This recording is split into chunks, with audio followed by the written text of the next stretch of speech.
Manithral here, and welcome to the weekly update video for RS3. Now, this week we see the Kandarin area graphical update as well as a bunch of patch notes.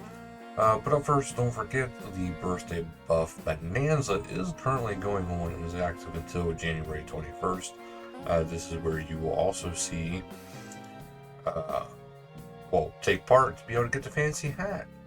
All you gotta do is remember you gotta complete 8 activities or 8 buffs. You gotta get them active at least, and then you will be able to claim your fancy hat. So do make sure you at least get that done. This way you have your fancy hat. You know, never know. But the graphical area update, one of the lead dev diaries for it is with Mod Black Witch. She is absolutely awesome with her artwork. We've been seeing a lot of her work, as well as some of the other devs too. But she has been one of the leading in the forefront. So as you can see here, this is taking place basically all over Kandarin, which is absolutely looking amazing. I can't wait to explore it more in game. There is a new avatar license and forum sunsetting. So they recently announced that there's some updates to this. For most people, you do not need to worry about this. This is more for content creators. This way, if you have a certain unique look at Protax and like some of these especially some of the bigger names, you will see that they have usually their avatars dressed a certain way.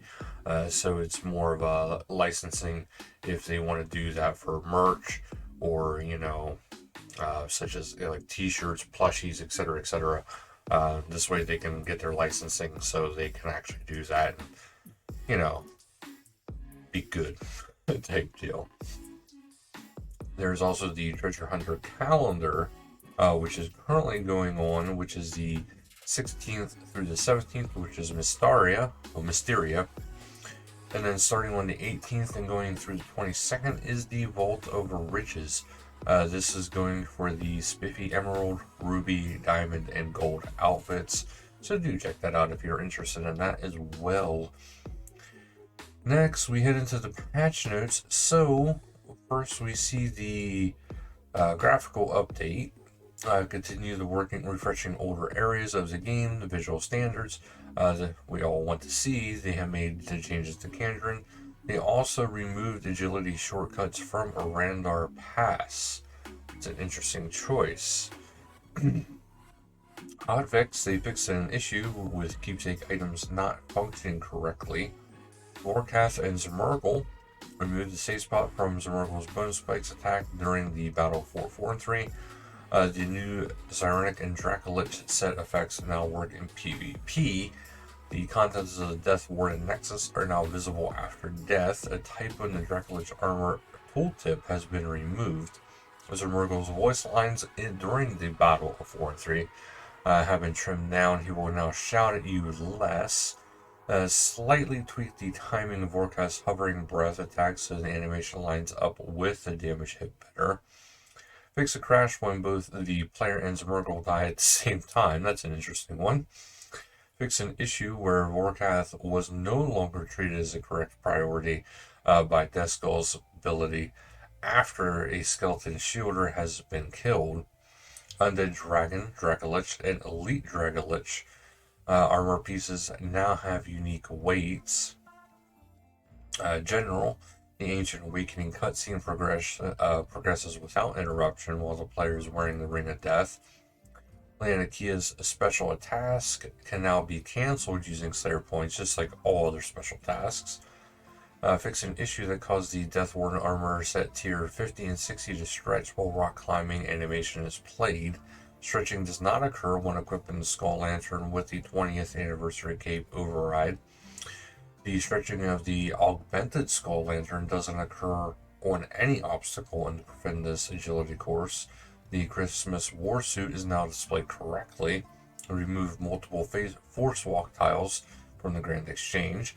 The tuning of the boss portal to certain boss now matches the voice line. A Clockwork Syringe quest now points towards the player's current player-owned house instead of the Polonovich player-owned house. The starting location of the Gower quest now leads to Andrew Gower. Fix an issue where players were unable to rest while running scared. Override was applied. Probably a little too scared to rest. The click box is now aligned to model Tolna's human form during the quest Soulsbane in the Rift. The blocking has been removed in the fence gaps south of Evil Dave's house. The K-Cat keepsake stays in the keepsake interface after logging out of the game.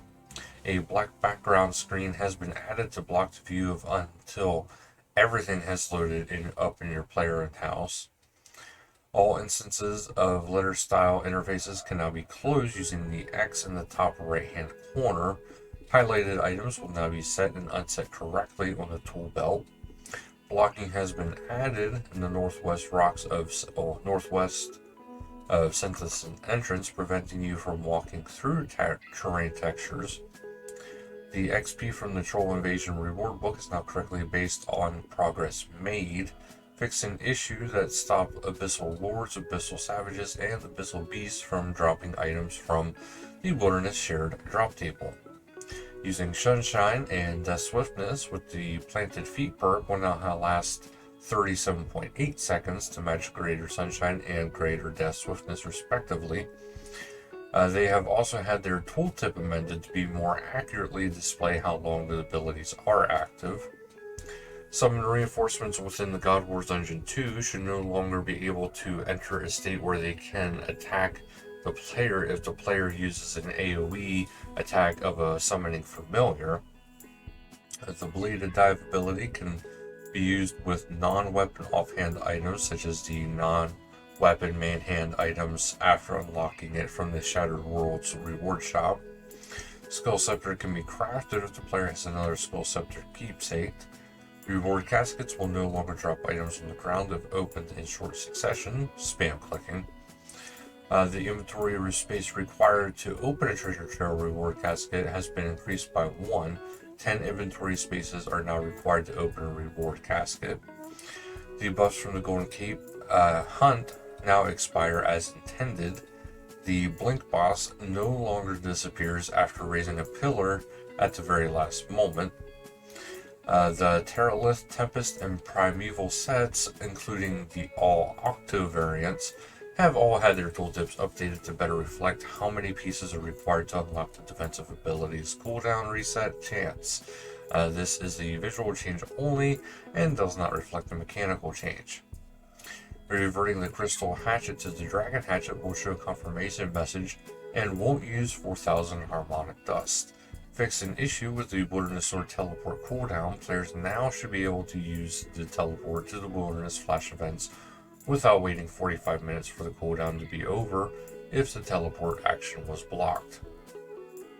Lanakia's neck has been fixed, and there's no longer holes in the texture while in the chat interface. The Fountain of East Falador has been added back. Fix the lighting and shadows in Varakan 4 and 3.